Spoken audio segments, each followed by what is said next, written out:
dhalli namaa eega uumamee addunyaa kanarratti jiraachuuf bu'uuraalee jireenyaa dhala namaatiif barbaachisu keessaa tokko bishaan. Bishaaniin ala dhalli namaas ta'e lubbu qabeeyyiin uumamaatiin addunyaa kanarratti uumaman hundi isaanii jireenya yaadan. Aanaan fadis aanaa rakkoo bishaan dhugaatii hammaatan uummanni aanichaa bishaan barbaada gatii kaffalaa turedha. Uummanni aanichaa bishaan barbaada gidiraa fi laffaatiin jiraachuuf jecha hin argine ture. Bulchiinsa aanichaa rakkoo uummataa fi gidiraan uummatichaa yaaddoo kan itti ta'e hojiilee rakkoo bishaan dhugaatii hawaasa furuu danda'an carraalee argame hundatti fayyadamuun hojjechaa tureera.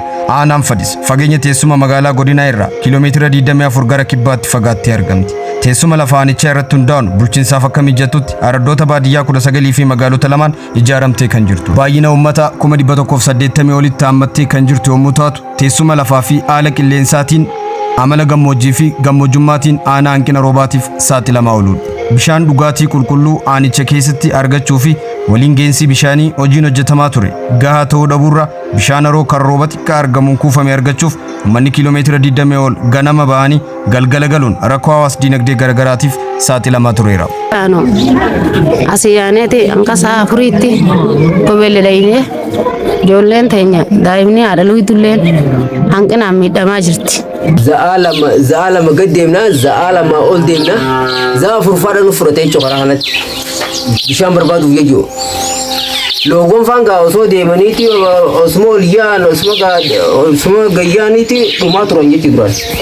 Subii bariisaa kaanee wayita azaanan kolkolee guurrannee harreen qabnees kolkolee guurrannee kaan duydaa fi harkatti amma biidoo dhufee udur buqqeedha.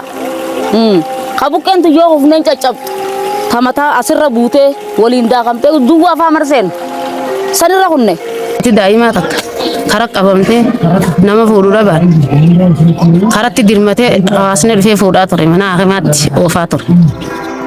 Sababa sanitti anillee guyyaa tokko akkasii rakkoon akkasii na qunnamtee bobeellee bishaan waraabbachuu dhagayetiin achirra qabamee jechuudha. Achitti dirmatanii dhufanii fe'anii mana hakimaa kana na galchanii tajaajila meeqa kun yaade dirmachiisee nama hunda asitti dhufanii hanqa dhiigana irraa fuudhanii na laalan takkatti tajaajila gaarii naa kennanii fayyaan jeeguisanillee. Bishaan barbaaduuf namaa fi beeyladaan gidiraa meeqaaf dubartoonni saaxilamuun hafee hanga lubbuu dhabuutti ga'ameera. Haati bishaan barbaada daa'ima manatti dhiiftee baate fageenya dheeraa booda eela bishaanii gadi buute bishaan waraabuuf yeroo jettutti keessa kufuun lubbuun haalli itti dabarte gadda yeroo dhiyooti. Barataan bishaan barbaachaaf barnoota lakkisuun dubartiin karaa irratti da'uun rakkoo fayyaa garagaraaf saaxilamuun daa'imman harma hodhuu dhabuun hanqina nyaataaf saaxilamuun oomisha qonnaan bulaan argatu keessaa baay'een bishaan bituuf bahaa turuun rakkoowwan baay'inaan mul'achaa turanidha. Rakkoon bishaanii hammaataan ture sun furmaata argatee ture akka mana barnootaatti illee yeroo duratti maaltu ture barataa yeroo bonaa harcaatii mana barnoota irratti uumamaa ture jechuudha. Barataan mana barumsaa jiru bishaan dhabuudhaan dhiqataa waan dhiqatuun dhabuudhaan asii noolii itti baafnee noolii wayyaa achirraa bishaan itti finnee bishaan saniin tajaajilaa turre. Ani wajjin wal qabatee yaa rakkoo hammaataa ture. Hawaasni hedduu rakkachaa ture. Asii gobeellee dhaqanii sa'a subii deemanii sa'a 6 takka sa'a 8 dhufanii haatilleen garaa qabdu hoosistu ilmoo mana dhiistee deemti.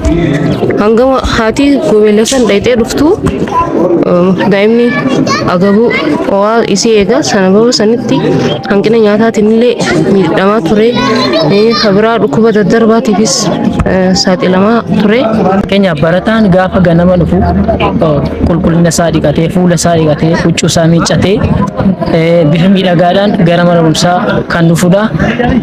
Rakkoon bishaan kun immoo mana bishaan hin qabu yoo ta'e miiccachuu irratti rakkoo qaba. Dhufee asii mana barumsaa gaafa dhufu rakkoo qulqullinaa dhaba. Kanaaf rakkoo guddaa kan ta'e rakkoo bishaaniidha jechuudha. Inni biraa barataan akka raafatuuf illee sababa guddaa kan ta'e bishaan kana yogguu gaafa nu barata maaliif raafatta gaafa jennu maatiin gara bishaanii nu erguu jedhu ganamaan obaadhan na jedhu sababoota kana faana nu dhiyeessoo jechaadha. Kanaaf inni guddaan rakkoo kanaaf sababa kan ta'u rakkoo bishaaniidha jechuudha. Rakkoo hawaasaa giddugala godhachuun bulchiinsi aanichaa rakkoowwan kana salphisuuf kutannoo fi xiiqiin itti galuun rakkoolee baay'ee fureera. Haaluma kanaan bajeta xiqqaa qabuun araddoota baadiyyaa 19 fi magaalota lama aanichaa qabu keessatti pirojektiiwwan garagaraa dhaadannoo boolla tokko araddaa tokkotti jedhuun hojii hojjetameen hawaasa aanichaa rakkoo hawaas dinagdeen dhufuu malu hambiseera. Sadarkaa jedhu irraan ga'eera. keessattuu hojiiwwan bishaan qulqulluu hawaasa magaalaa fi baadiyyaa furuuf hojjetameen uwwisni bishaan dhugaatii qulqulluu bara 2012 dhibbeentaa 30 gadi ture yeroo ammaan tana waliin gahinsa bishaan qulqulluu dhibbeentaa 72 irraan gahuun danda'ameera. Akka waliigalaatti keessattuu kanaafatti rakkoo hawaasa keenyaa furuudhaaf karoora xiqqii qabanneen bara 2012 irraa eegallee ganda tokkotti boolata akka yoo xiqqaate qajuun sagantaa jiru qabannee keessattuu bara 2012 tti walla bishaanii 10 qofa ture gara 24 dabaluun 24 gahuudhaan xiqqaate hawaasa keenya birraa rakkoon akka furamu kan danda'amu ta'uu isaati jechuudha. Akka waliigalaatti qulqullina bishaan dhugaatii fi uwwisa bishaan dhugaatii dabaluudhaaf aanaa Fadis keessatti xiqqaate hawaasni keenya bishaan dhugee akka bulu rakkoon dubartoonni irra ture kiiloomeetira 15 ol deemee namni bishaan waraabaa kan ture ta'uu isaati jechuudha. Kanaafis hedduu miidhamaa kan turan daa'immanii fi hawwan hedduu miidhamaa turan kanarra dhaabbannee karoora xiqqii qabanne saniin uummata keenya fayyadamaa bishaan dhugaatii qulqulluu godhuudhaaf hojii hedduu hojjechaa kan turree fi kabareejii yoo xiqqaate bishaan parsantii 36 irraa kaanee hanga 72 gahuu dandeenya. Kun xiyyeeffannaa addaati jechuudha. Parsantii 36 irraa 72 gahuun waan murteessaadha jechuudha. Inni kaan boolli bishaan dhugaatii gandaan yoo xiqqaate ganda takkatti boolota akka sagantaa ajusaniin yoo xiqqaate araddaa dhaafatis 19 keessaa araddaa lama qofaan nuuf jechuudha mana abbaan manaa qabata.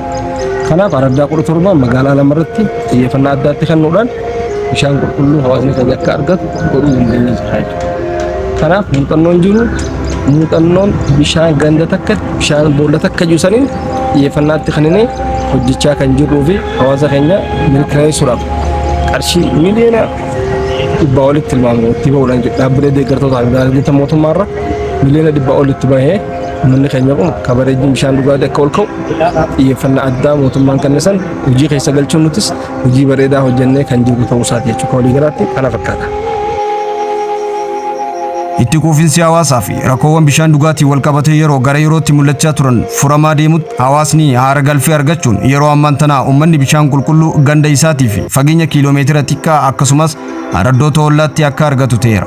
Rakkoowwan bishaanii furamuun haalli fayyaa baruu fi barsiisuu kennaa tajaajila hawaasaa bu'uurarraa akka furamu taasisuun saffisaan hawaasni fayyadamaa akka ta'u ta'eera.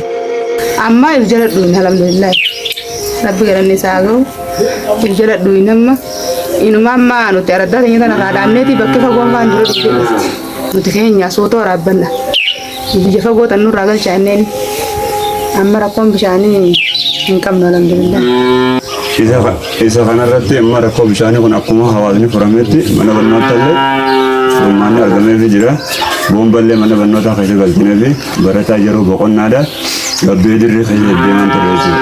Mooraa keessatti dhugee harcaatii barataa kanallee hir'isee ture jechuudha.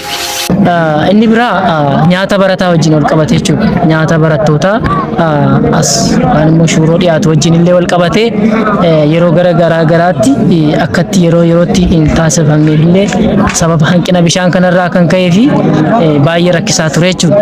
Amma garuu egaa bishaan yeroo dhiyoo asii bishaan Fadis miidhagaa kun eega hojjetamee hojiirra oolee garuu rakkooleen kun mootummaa guutuutti rakkoo kana furmaatatti argamee mootummaanis kanarratti hojjechuudhaan carraa kana bal'isee barattoonni akka dhiqatan maatiin illee naannoo kanatti illee akka jijjiiramni dhufu ta'ee jira jechuudha. Akka ardaa hinyatti hedduu rakkachaa turre amma sababa qulqullina dhabaatiin garaa kaasaanis cittoon maal miidhamaa ture amma furamee jira. Ijoolleen karaa mana barnootaattiinis yoo deemne har'a yoo dhuftee boru mana barnootaa bishaan waan dheetuuf hafaa turte amma hafiinsi sunis hin jiru. Hanqinni nyaataatis baay'ee xiqqaatee jira. Duraan nama 600 galmeessaa ture. Amma immoo haalaan gad xiqqaatee haala bareedaarra jira. Bishaan duratti bishaan asirraa kaanee bokkoo dhaynee waraabbachaa jiru. Har'a bokkoo bira dabaree eega araddaattis bakka biirootis nu baasee fooyya'ina guddaa nuuf fidee jira. Amma asirraa kaasee gandi keenya duratti halkan galanii amma asirii yaa'anii hassaneeni waraabbatan. Awduraa dhaqanii waraabbatan. Mootummaan keenya kana hunda nuu ta'ee jira. Rakkoon bishaan dhugaatii kan bajeta gurguddaa gaafatuu fi dhawataan furamaa deemu waan ta'eef kallattumaa amma jalqabameen rakkoon hawaasaa akka furamuuf karoorfamee akka jiruu fi araddoota boolli bishaanii hin qaqqabiin akka qotamuuf qophiin xumuramee akka jiru ibsameera.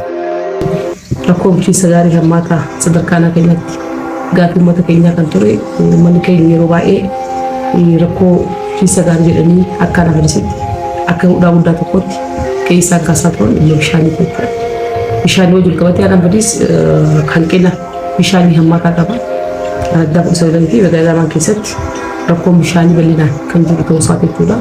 Rakkoon bishaanii badis keessatti hiikame jechuun uummanni keenya jireenya isaanii bishaan gubbatti hundaa waan ta'eef inni kunis deebisaa akka harkatu akka tokko hojii bal'aa waggoota lamaan keessatti kan hojjenne ta'uu isaa jechuudha. Fakkeenyaaf fi 12 keessatti akka aanaa keenyaatti jechuudha. Bishaan boolla gadi fagoodhaa akkuma walii galaatti jechuudha. Adda Qusay fi magaalaa lamaan keessatti boolla gadi fagoodhaa 10 qabaachaa ture jechuudha. 10 qabaachaa ture jechuudha. Waggoota lamaan kana keessatti immoo 14 itti dabaluudhaan haala qabatamaa keenyaatiin bishaan boolla gadi fagoodhaa yeroo ammaa kana qabnu gama 24tti guddatee kan jiru ta'uu isaati. Inni biraa keessattuu madda gabbisuu jalqabate jechuudha. Madda gabbisuu jalqabate madda baay'ee qabna kana keenyatti jechuudha. Madda qabnu san keessatti kana keenyatti bara 2012 keessatti maddi tokko illee hin jiru jechuudha. Maddi tokko illee hin jiru.